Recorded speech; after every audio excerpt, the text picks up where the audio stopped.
तत्कालीन सरकारने मालेगाव खटला ATSकडे दिला. केंद्राने खटला NIAला दिला. 2014 पासून शहानी NIA चालवलं. कोर्टाने सांगितलं पुरावा नाही. पृथ्वीराज बाबांचा हल्लाबोल.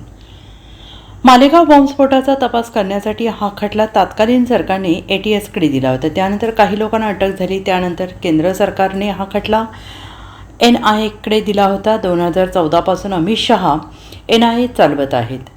कोर्टाने खटल्यानंतर सांगितलं पुरावा नाही. कोर्टाने ब्लास्ट झाला हे सांगितलं, पण कोणी केला हे सांगितलं नाही. हे काम भारत सरकारने करायला हवे. मुद्दाम कमी पडले असे म्हणावे, तर माझ्याकडे पुरावा नाही अशा शब्दात माजी मुख्यमंत्री पृथ्वीराज चव्हाण यांनी हल्लाबोल केलेला आहे.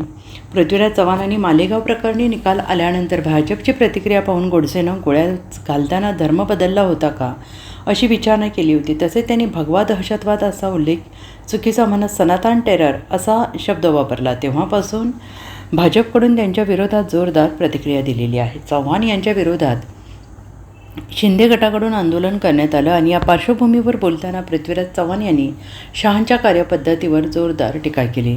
पृथ्वीराज चव्हाण यांनी म्हटलं आहे की दहशतवाद हा दहशतवाद आहे, त्याला धर्माचं लेबल लावू नका. एकाच वेळी निकाल आले हा विषय वेगळा आहे. मुंबई ट्रेन, साखळी बॉम्बस्फोट आणि मालेगाव या दोन्ही खटल्यांमध्ये वरच्या न्यायालयात दाद मागायला हवी असंही ते म्हणाले आहेत. तपास यंत्रणांवर दबाव आहे का हे पाहायला हवं असंही ते म्हणाले. त्यांनी सांगितलं आहे की मालेगाव ब्लास्टबद्दल मुख्यमंत्री काही बोलणार नाहीत, कारण याबाबत दिल्लीचे नियंत्रण आहे. त्यांची परवानगी घेतल्याशिवाय त्यांना बोलता येत नाही. नथुराम गोडसे हे कुठल्या धर्माचे होते? दाभोळकरांची हत्या कुणी केली?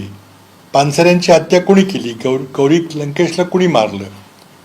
अगदी नक्षलवादी कारवाई करणारे कुठल्या धर्माचे लोक आहेत?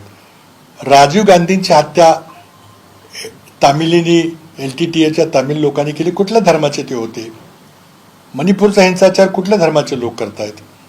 त्यामुळं हिंसाचाराला धर्म नसतो एवढंच माझं प्रतिपादन आहे. तर माझ्या मित्रांना मला सांगायचं की तुम्ही गंभीर विचार करा. आणि आज हे सगळं प्रकरण चाललेलं आहे, मालेगाव चाललेलं आहे, तिकडं मुंबईच्या सिरियल बॉम्ब स्फोटचा निकाल आत्ताच आला, जवळजवळ किती वर्षानंतर.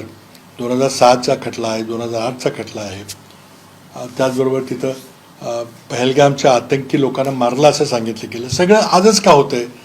तर आज संसदेमध्ये म्हणजे 2-4 दिवसापूर्वी संसदेमध्ये सिंदूरवर चर्चा चालू आहे.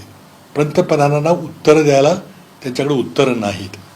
त्यांची संसदेमध्ये अक्षरशः फजिती झालेली आहे. राहुल गांधींनी त्यांना थेट प्रश्न विचारला, ते निरुत्तर झाले. आणि त्यामुळं ती सगळी प्रक्रिया थांबवण्याकरता हे लोकांचं लक्ष विचलित करण्याकरता हा सगळा टायमिंगचा विषय आहे. आता मी जे बोललो ते एवढंच बोललो की कुठल्याही धर्माचं आतंकवादी हा धर्म आहे असं म्हटलेलं कधीच म्हणणार नाही. उलट त्याच्या विरोधी मी बोलतोय. माझं म्हणणं एवढंच आहे की आतंकवादी आहे, त्याला कुठला धर्म जात नसते, आणि जो आतंकवादी असेल त्याला शिक्षा झाली पाहिजे, एवढंच माझं म्हणणं आहे. Bureau report SBN Marathi, Mumbai.